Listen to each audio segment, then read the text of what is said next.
The ancient stone stood silent in the dim light of 3 distant stars. Captain Hyunwoo placed his gloved hand against the rough surface, feeling nothing through the protective suit. Around him, his research team moved carefully through the ruins of Threshold 9, a dead planet that once held life. The planet had no atmosphere now, no water, no signs of anything that breathed or grew, but the buildings remained, empty shells of something that once was.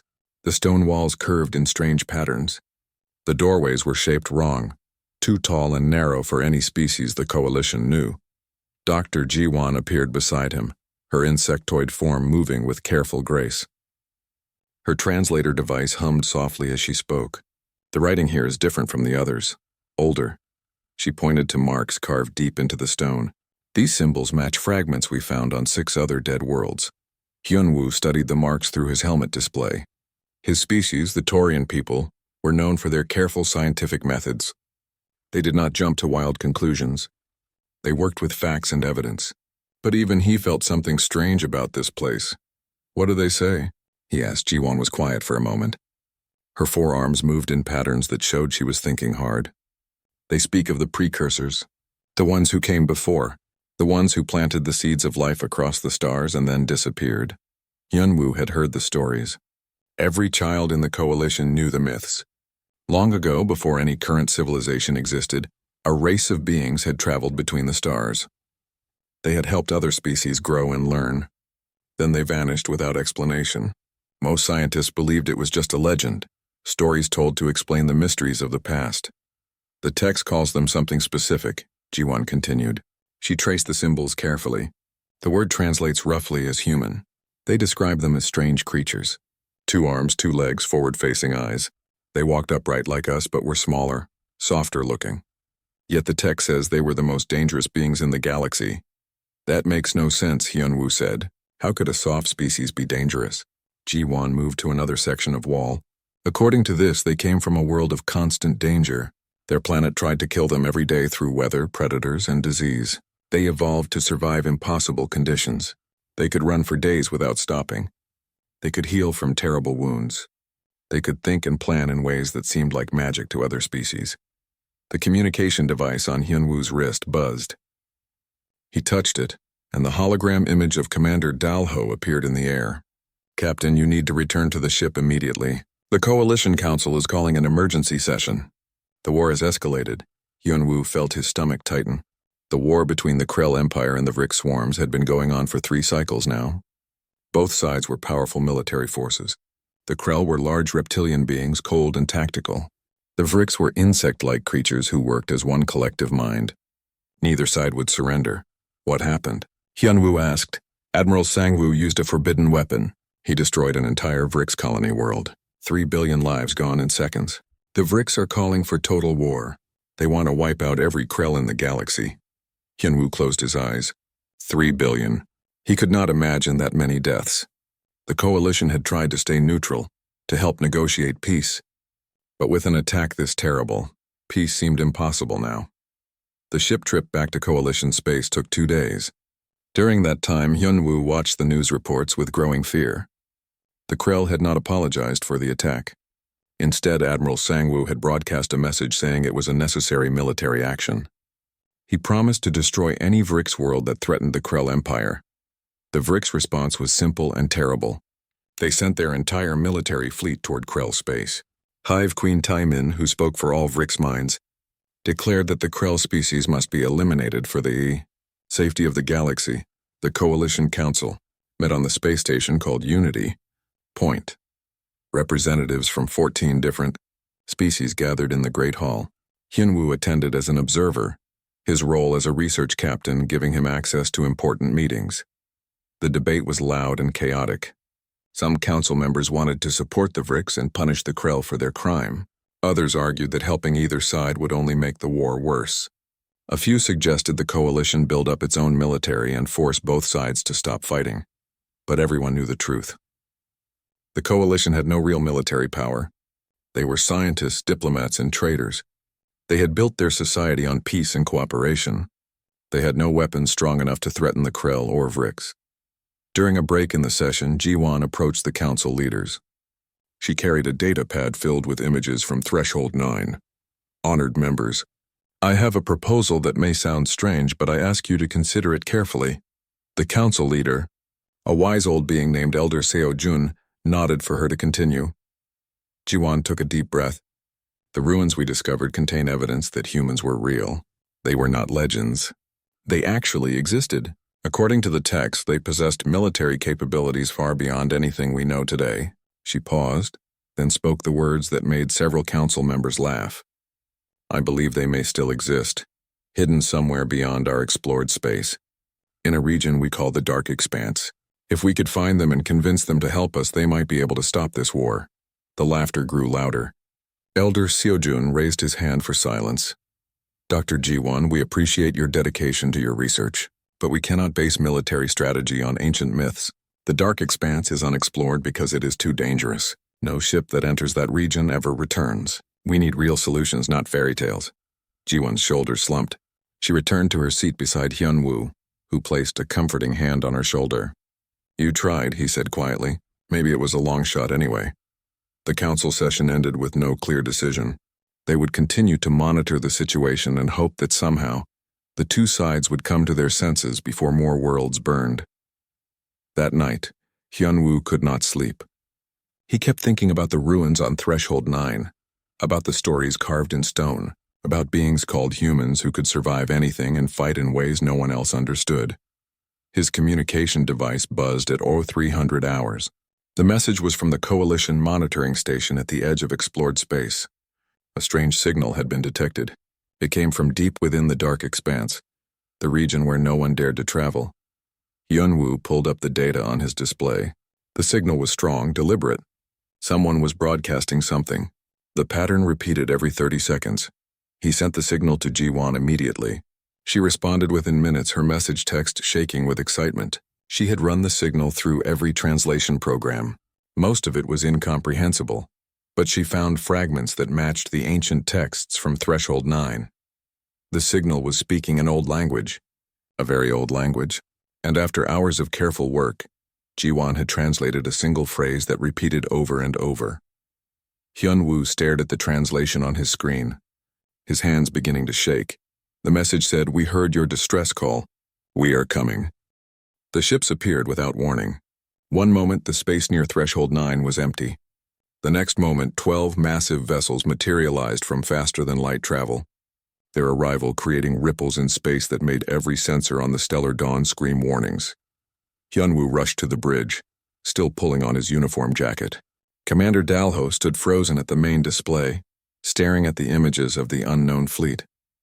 "Captain, you need to see this. These ships are not in any of our databases. The design is completely foreign. The vessels were beautiful in a dangerous way. They had smooth lines and sharp edges colored in shades of gray and white. Strange symbols marked their hulls. Hyunwoo could read some of the letters. UNSC Indomitable. TFS Perseverance. Hunic Resolution. Are they hostile?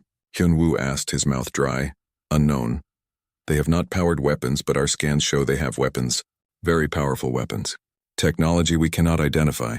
A communication request came through. Hyunwoo accepted it, and a hologram appeared in the center of the bridge. The being in the image made everyone take a step back. It stood upright on two legs. It had two arms. Its face was flat with forward-facing eyes, a small nose, and a mouth that showed white teeth when it smiled. The smile looked friendly, but something about those teeth made Hyunwoo think of predators. The being wore a dark uniform with strange patches and symbols. Greetings.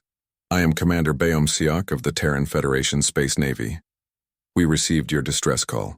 We have come to help. The being spoke in perfect Coalition standard, though with a slight accent that made the words sound musical.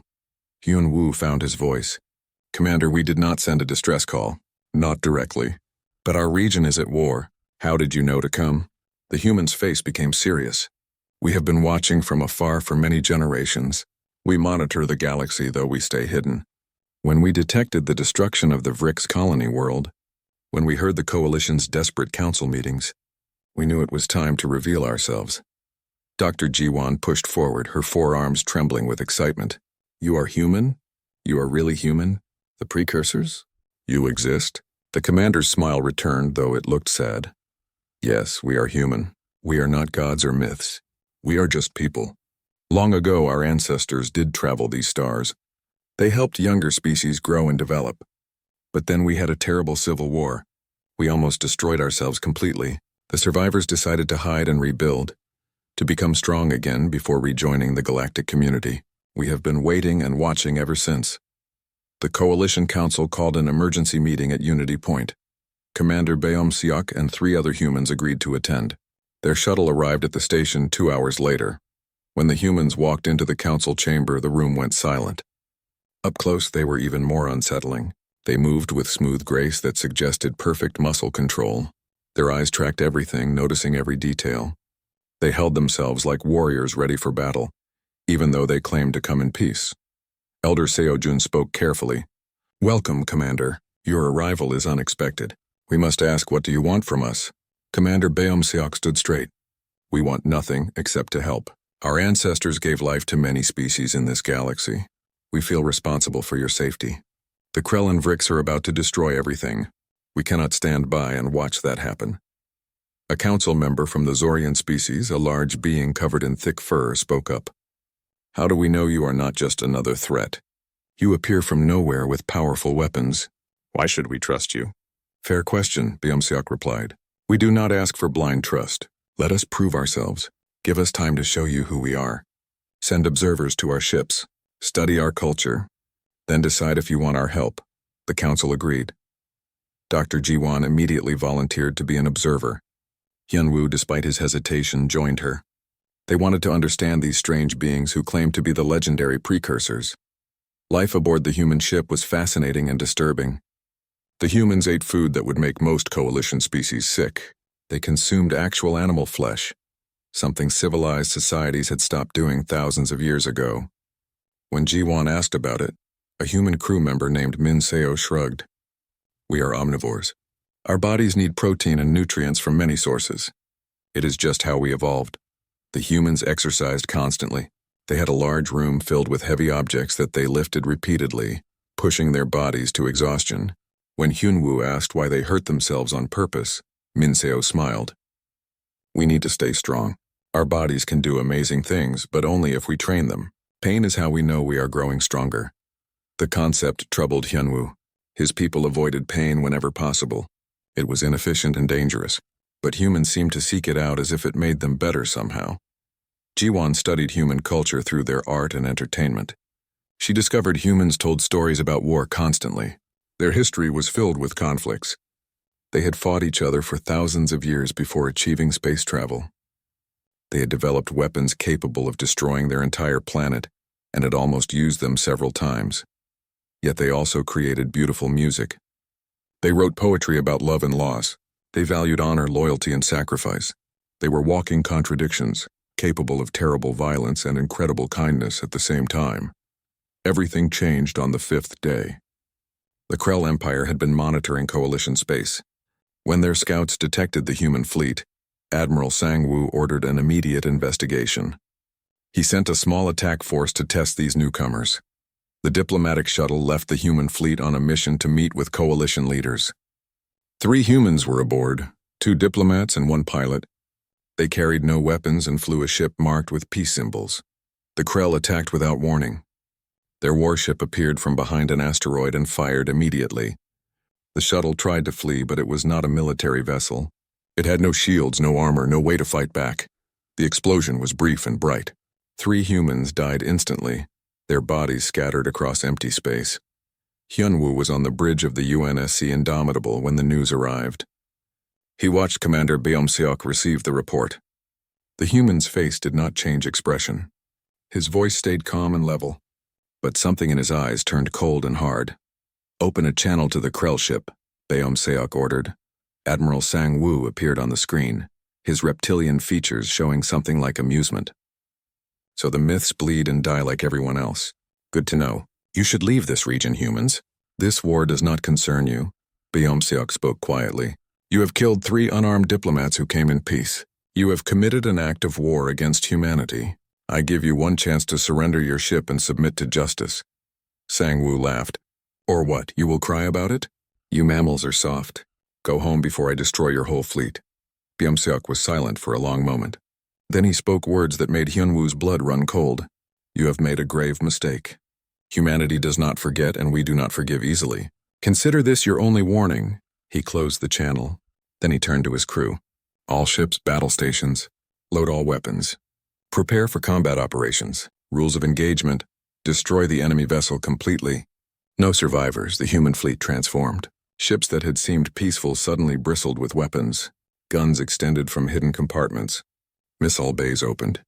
Energy shields flickered to life, creating shimmering barriers around each vessel. Hyunwoo grabbed Ji-won's arm. We need to get off this ship. They are going to start a war. Ji-won shook her head, her eyes wide. No. We need to stay and witness this. The galaxy needs to know what happens next.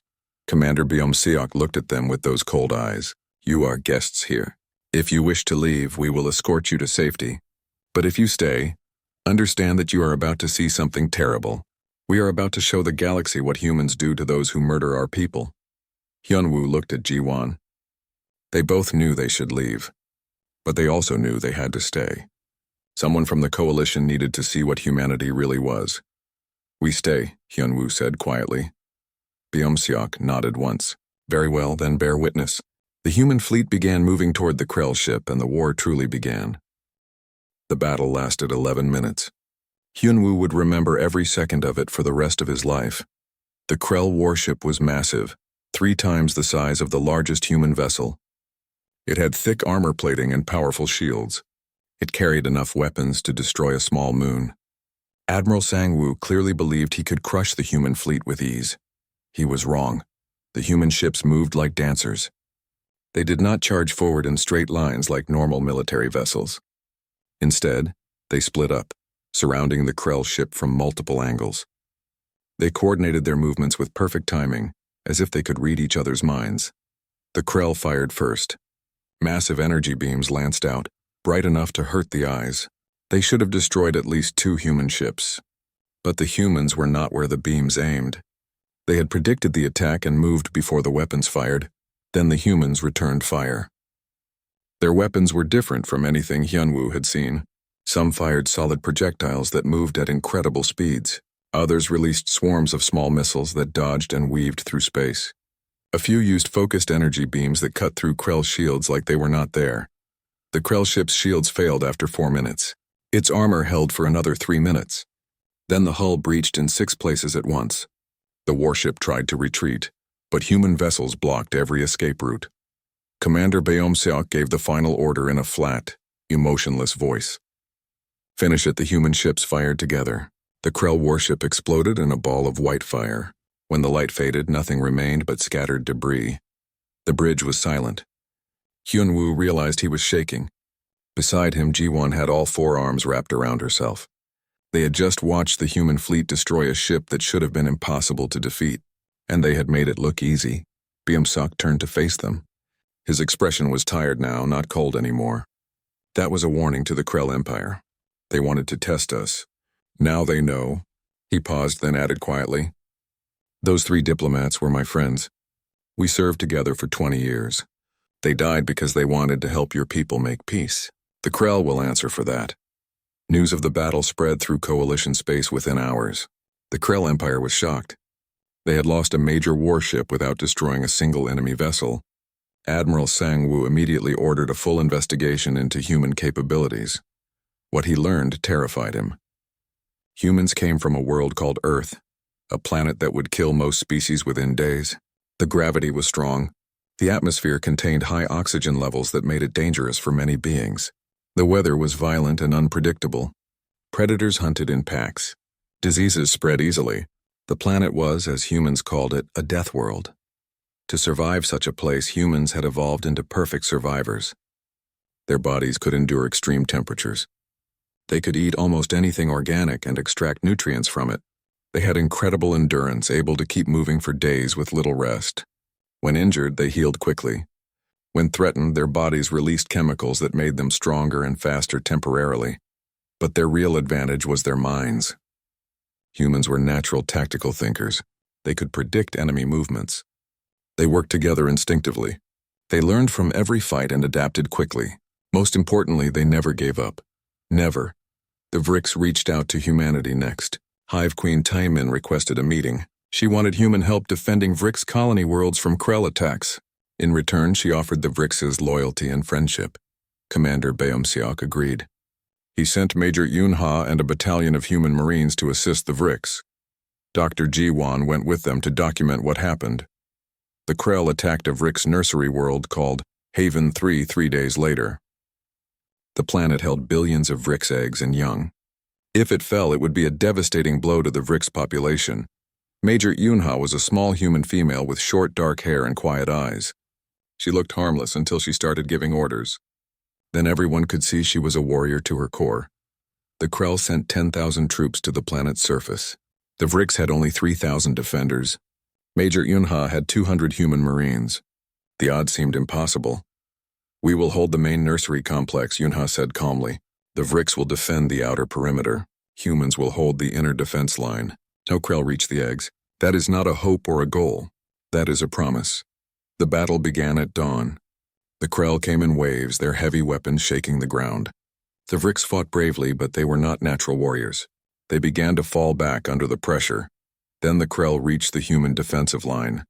Jiwan watched from a safe observation post. What she saw seemed impossible. The human marines fought like machines, never stopping, never slowing. When one position came under heavy fire, they did not retreat. They held their ground and fought harder. A Vrix warrior named Nari fought beside the humans. She saw one marine take a weapon blast to the shoulder that should have killed him. He stumbled, fell to one knee, then stood back up and kept fighting. She saw another marine run for 300 meters carrying a wounded comrade, while enemy fire exploded around them. She saw humans fight for 18 hours without rest, without food, without stopping. The Krell commander could not understand what was happening. His troops had superior numbers and firepower. They should have overrun the defenders in hours. But the humans refused to break. They adapted to every tactic. They set traps. They flanked Krell positions. They coordinated attacks with perfect timing. After 20 hours of continuous combat, the Krell finally retreated. They had lost over 6,000 troops. The humans had lost 43 Marines, and each death hurt them deeply. But they had kept their promise. Not a single Krell soldier had reached the nursery complex. Major Yunha gathered her surviving Marines after the battle. They were wounded, exhausted, covered in dirt and blood, but they stood straight and proud. Yunha spoke to them quietly, and Jiwan recorded her words.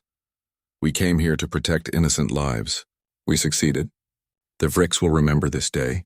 The galaxy will remember what humanity stands for. We do not fight for conquest or glory. We fight because someone has to stand between the innocent and those who would harm them. That is who we are. That is who we will always be." Nari approached Jiwan after the ceremony. Her insect features showed confusion. "I do not understand these humans. They fight like demons, but they weep for their dead. They show no mercy to enemies, but they risk their lives to save us. They are the most violent beings I have ever seen, and also the most compassionate. How can they be both things at once?" Jiwan thought carefully before answering. "I think humans understand something we do not. They know violence intimately because they lived with it for millions of years. But they also know love and loyalty just as deeply. They are not violent or peaceful. They are both always, and they choose which side to show based on the situation.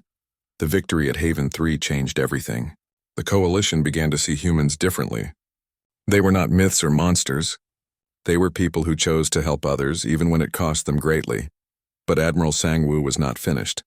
He had one more weapon, one final threat, and he was desperate enough to use it.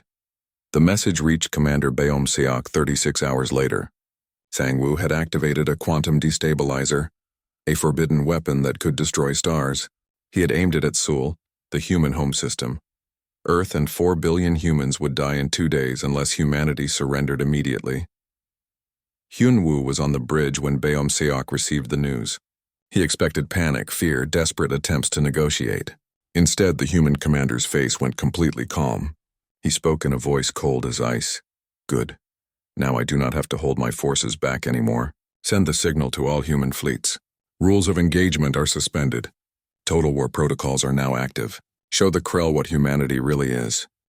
They came from the darkness beyond known space. Dozens of ships, then hundreds, emerging from faster-than-light travel in perfectly coordinated waves. The initial human fleet had been just a diplomatic gesture. This was their true military power. Captain Hyunwoo watched the displays on the bridge of the Stellar Dawn with growing awe and fear. The new ships were larger than the first fleet. Some were massive carriers holding thousands of fighters. Others were sleek destroyers bristling with weapons. A few were so huge they had their own gravitational fields. "How many ships do they have?" Dr. Ji-won whispered beside him. Commander Dalho checked the sensors. "Over 400 vessels detected so far, and more arriving every hour." He paused, then added quietly, "If they wanted to conquer the galaxy, they could do it in a month." Commander Beom-seok broadcast a message to the Krell Empire. It was not a negotiation. It was a declaration. "You have threatened Earth. You have targeted billions of innocent humans. This was your final mistake. We are coming for you. Surrender now or face total destruction. You have 12 hours to respond." Admiral Sang-woo did not respond. He believed his quantum destabilizer made him untouchable. If humans attacked, he would destroy their homeworld. It was a perfect defensive position. But humans did not think like other species. They did not accept impossible situations. They created solutions where none existed. The human fleet split into 3 groups. The main force headed directly toward Krell space. A second group moved to intercept the quantum destabilizer before it could fire. The third group began evacuating coalition civilians from border regions. Hyunwoo accompanied the main fleet as coalition observer. What he witnessed over the next 20 hours would change his understanding of warfare forever. Humans fought with weapons the coalition had never imagined. They launched projectiles at speeds close to light itself, turning simple metal slugs into planet-killing weapons. They deployed swarms of intelligent drones that learned and adapted during battle. They used gravity itself as a weapon, creating localized field distortions that crushed enemy ships. But what terrified the Krell most was human coordination. Every ship, every fighter, every weapon system worked together as one perfect machine. They shared information instantly. They predicted enemy movements before they happened. They never made the same mistake twice. The first major battle occurred at the Krell fortress system called Ironhold. It was supposed to be impossible to attack, defended by hundreds of weapons platforms and 3 full battle fleets. The human fleet destroyed it in 4 hours. They did not waste time with elaborate tactics. They simply overwhelmed every defense with superior firepower and speed. When the battle ended, Ironhold was a graveyard of wrecked ships and broken stations. Hyunwoo found Commander Beom-seok standing alone in an observation room, staring at the debris field. The human looked tired and sad. Hyunwoo approached carefully. "You won," Hyunwoo said. "Is that not good?" Beom-seok shook his head slowly. "Winning a battle is not good or bad. It is necessary. We are good at this, at fighting and killing. Humans have practiced warfare for 10,000 years. We know every tactic, every strategy, every trick. But that does not mean we enjoy it." Each of those Krell ships had a crew. They had families. They thought they were defending their empire. Now they are dead because their leader made a terrible choice. Then why fight at all? Hyunwoo asked. Because someone has to stop evil when it appears. Sang-woo killed billions of innocent Vricks. He tried to destroy Earth. If we do not stop him, he will kill billions more. Sometimes the only way to protect the innocent is to fight those who hurt them. We do not like it, but we do it anyway. Meanwhile, the second human group raced toward the quantum destabilizer. The weapon was a massive satellite in deep space, heavily guarded and nearly impossible to destroy. It was already charging, preparing to fire its deadly beam toward Sol. The human strike force reached it with 18 hours until the weapon fired. Major Yoon-ha commanded the assault. She had 300 Marines and a dozen small attack ships. The Krell had 5,000 defenders and a weapons platform that could destroy small moons. The battle was brutal. Human ships dodged through defensive fire that lit up space like lightning. Marines boarded the satellite and fought room by room against Krell soldiers. The combat was close and personal, exactly the kind of fighting humans excelled at. But the Krell had designed the satellite well. It had multiple redundant systems. Even as humans disabled weapons and generators, the main core kept charging. With 4 hours left, Major Yoon-ha realized they could not stop it in time through conventional means. A young human engineer named Young-mi volunteered for a desperate plan. She would load an experimental antimatter device onto a fighter and fly directly into the quantum destabilizer's core. The explosion would destroy the weapon but also kill her instantly. Major Yunha refused at first. There has to be another way. We do not sacrifice people unless there is no choice. Young Mi smiled sadly. There is no other way, Major. Earth has 4 billion people. My family is there. My friends. Everyone I love. If I do nothing, they all die. This is an easy choice. She paused, then added, besides, this is what humans do. We protect each other no matter the cost. The entire assault force stopped fighting to watch Young Mi's fighter launch. She flew alone through defensive fire, dodging and weaving with incredible skill. Several times it seemed she would be hit, but she kept going. She reached the core with 90 seconds to spare. Her voice came over the communication channel one last time. Tell my family I kept Earth safe. Tell them I love them. And tell the galaxy that humans will always stand between the innocent and those who threaten them. Always. The explosion was visible from 3 star systems away. The quantum destabilizer disintegrated completely, but the blast was so powerful that it destroyed 3 nearby Krell military installations as well. Young Mi's sacrifice saved Earth and eliminated major enemy positions. The news spread through the human fleet instantly. Every ship went silent for 60 seconds, honoring Young Mi's memory. Then they returned to their mission with renewed determination. She had bought Earth time. Now they would finish the war. The final assault began on the Krell homeworld itself. Admiral Sang-Woo had retreated there with his remaining forces. He expected humans to destroy the planet from orbit, killing billions of Krell civilians along with military targets. Instead, Commander Beom-seok ordered a ground invasion. We will remove Sang-Woo's military forces while minimizing civilian casualties. It will cost us more soldiers. It will take longer. But we are not here to commit genocide. We are here to stop a tyrant. Human Marines landed in 100 locations across the planet. They fought through Krell defenses with relentless skill.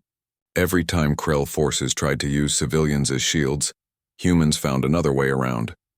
They took casualties that could have been avoided with orbital bombardment. But they kept their word. Dr. Ji-won accompanied Major Yunha's unit during the final push to Sang-Woo's command center. She watched humans clear buildings room by room, always checking for civilians before firing. She saw them offer surrender to enemy soldiers, giving chances that few species would extend. Nari, the Vrix warrior who had fought beside humans before, joined the assault. She asked Ji-won a question that troubled her. Why do they fight so carefully? They could end this quickly with more force. Why do they choose the hard way? Ji-won watched a human Marine carry a wounded Krell soldier to safety before continuing the attack. Because they believe every life matters, even enemy lives. They will kill to protect the innocent, but they will not murder. There is a difference, and humans understand it deeply. Admiral Sang-Woo was captured alive after a brief fight. He stood before Commander Beom-seok expecting execution. Instead, Beom-seok spoke calmly. You will face trial for your crimes. You will answer for every life you destroyed, but you will live to do so. That is the difference between us and you. We believe in justice, not revenge. The war was over. The Krell Empire had fallen. But the question remained, what would humanity do now? Would they conquer? Would they rule? The galaxy waited nervously for the answer. Commander Beom-seok broadcast a message to all Coalition space. His words were simple but powerful. We came to stop the killing. That mission is complete. Now we will help rebuild. We will help bring justice. We will help create peace. And then we will step back. Because we did not come to rule you. We came to help you. That is who humans are. That is who we choose to be. The trial of Admiral Sang-Woo took place on Unity Point, the Coalition space station where everything had begun. Representatives from every species attended. The Vrix sent Hive Queen Taemin herself. Even the Krell sent observers, though they came in shame rather than pride. Captain Hyun-woo watched from the observation gallery. The trial lasted 3 weeks. Human legal experts worked alongside Coalition judges to ensure fairness. They presented evidence carefully. They gave Sang-Woo every chance to defend himself. They followed proper procedure exactly. The verdict was unanimous. Sang-Woo was guilty of war crimes, genocide, and crimes against sapient species. The sentence was life imprisonment with no possibility of release. He would spend the rest of his days in a secure facility, kept alive but unable to harm anyone ever again. As guards led him away, Sang-Woo stopped in front of Commander Beom-seok. The broken admiral spoke quietly. Why did you not kill me? I destroyed billions. I tried to destroy your homeworld. I deserve death. Beomsuk met his eyes calmly. Because killing you would be easy. Making you live with what you did. Making you think about those billions every day for the rest of your life. That is justice. And because humans believe people can change, even you. Maybe in prison you will finally understand what you did wrong. Maybe you will become better. We will give you that chance. Sangwoo's face showed something new. Not anger or pride, but shame and confusion. He did not understand these beings who showed mercy to their enemies.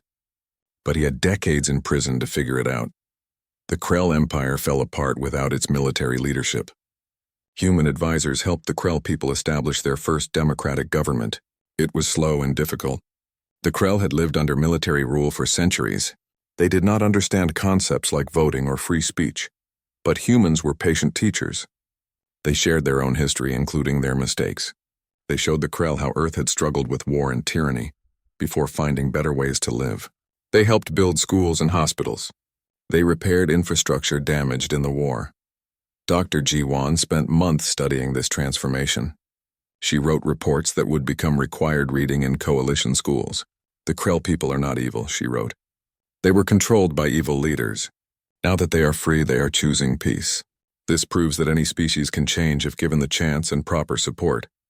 The Vrix formed a special alliance with humanity. Hive Queen Taemin declared humans to be honored friends of the Vrix collective.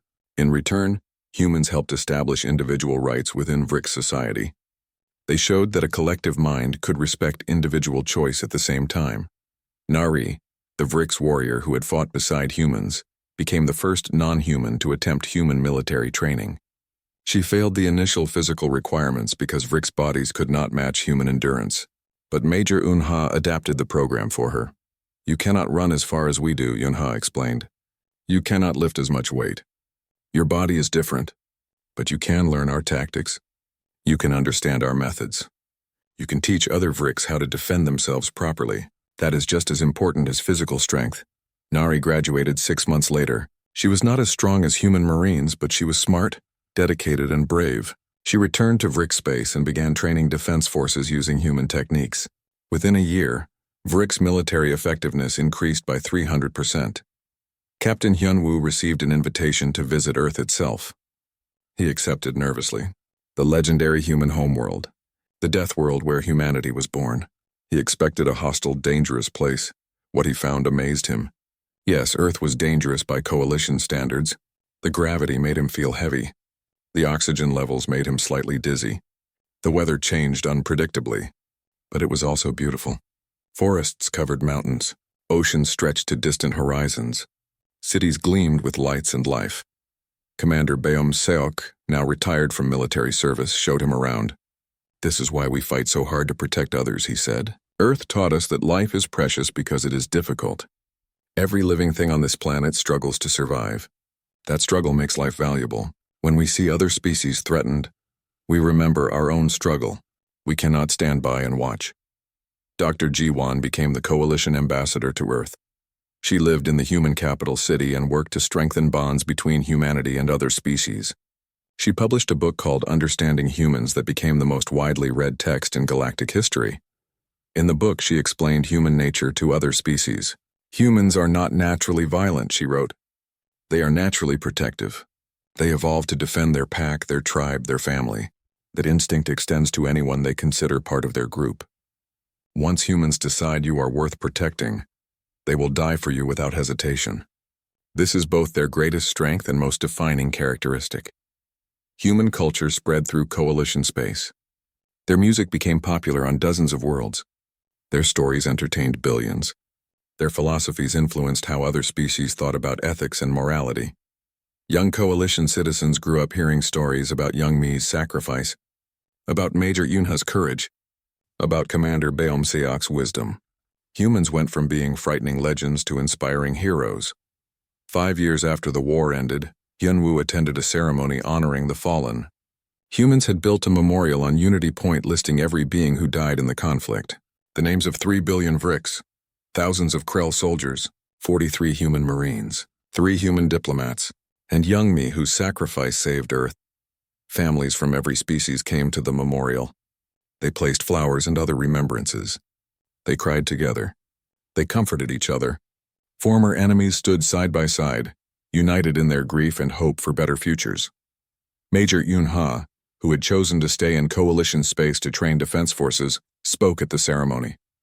We remember the dead not to celebrate war but to remind ourselves why we choose peace. Every name on this wall represents a unique life, a person with dreams and hopes and loved ones. War took them away. Our job is to make sure their deaths were not meaningless. We must build a galaxy where such conflicts never happen again. The human fleet gradually returned to the dark expanse, but this time they left communication channels open. They established trade agreements. They shared technology carefully. They sent teachers and advisors to worlds that requested help, but they made it clear they would not rule the galaxy. We had our chance at empire thousands of years ago, one human diplomat explained. We chose to step back instead. We will help when asked. We will defend the innocent when needed, but you must govern yourselves. That is the only way to build lasting peace. Yunwoo found himself thinking about humanity's true nature often. He had seen them at their most violent. He had watched them destroy fleets and conquer worlds, but he had also seen their compassion, their mercy, their unwavering commitment to protecting others. He shared his thoughts with Ji-won one evening, as they watched Earth's sunset from her apartment balcony. I understand now why the ancient texts described humans as both the most dangerous and most noble beings in the galaxy. They are dangerous because they understand violence completely. They spent millions of years fighting to survive. But they are noble because they chose to use that strength to protect others rather than dominate them. Ji-won nodded. Humanity teaches us that strength without compassion is tyranny, but compassion without strength is helplessness. True heroism requires both. You must be strong enough to fight evil and compassionate enough to know when not to fight. 10 years after first contact, a new threat emerged in a distant sector. A species called the Vothrak began expanding aggressively, conquering peaceful worlds. The coalition called for help. The human response was immediate. We are coming. Hold on. The galaxy breathed a sigh of relief. Humans existed, legends made real. And when darkness threatened, they would answer the call. In classrooms across coalition space, young students learned history from teachers of many species. On this particular day, a Krell teacher who had fought in the war stood before his class. He had been a young soldier under Sang-woo's command. He had seen humans fight. He had watched his empire fall. He had learned better ways. Now he taught the next generation. Students, today we discuss the intervention, when humanity returned to galactic society. We discuss it not to glorify war, but to understand an important truth. A young student raised her hand. Teacher, are humans really as strong as the stories say? The teacher thought carefully. Humans are strong, yes, but their real power is not physical. It is their choice. They chose to help us when they could have ignored us. They chose mercy when they could have chosen revenge. They chose to build rather than destroy. That is true strength. The ability to choose good even when evil would be easier. Another student asked, will humans always protect us? The teacher smiled. Humans will help us when we need help, but they also teach us to protect ourselves. They want us to be strong enough to stand on our own. That is the greatest gift they give us. Not their strength, but their belief that we can be strong too. That night, the teacher looked up at the stars from his home. Somewhere out there beyond the known systems, humans watched and waited.